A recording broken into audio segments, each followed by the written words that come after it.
So imagine this, you're driving on the Autobahn in your Bugatti Chiron. It has up to 1,600 horsepower, and in your mind you're thinking, well, I have the fastest car on the road, and all of a sudden a vehicle passes you by, boom. You're like, what in God's name is that?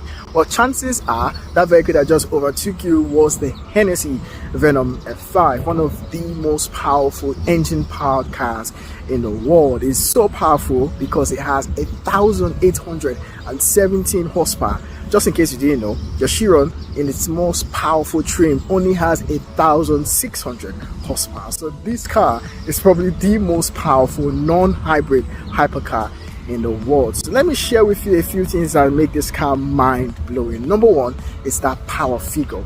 You see, it extracts that power from a 6.6 liter turbocharged V8 engine, and it sounds ridiculous. In fact, the name of that engine is called Fury, and any engine that is named Fury, you can imagine that it was designed to do very crazy things. So another thing that makes this car very, very crazy is the weight figure. You see, your Bugatti Veyron and Chiron are actually quite heavy, but this car weighs only 1,330 kilograms, which in hypercar terms is super light. In fact, it's about 400 to 300 kilograms lighter than a Chiron, which means better acceleration.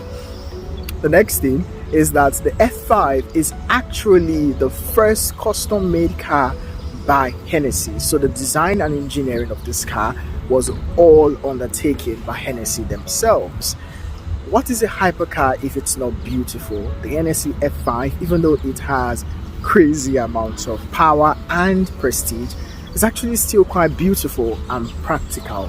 So this is the kind of car you can still take to Paris or take to Monaco, and it will still look quite in character. So now in terms of performance, this car is designed to go from 0 to 60 in less than 3 seconds, and it's designed to have a top speed of over 300 miles per hour. That would be interesting to see, right? Yeah, to see this car do 300 plus miles an hour. So the only thing that they are waiting for is to find a vehicle that they can use and a road to close down. Now, the only road that you can do 300 plus miles an hour is owned by Bugatti and Volkswagen, and I'm sure they wouldn't want to be giving that to anybody. But there are a lot of highways up in America that can actually be closed down for that run to take place. That would be exciting.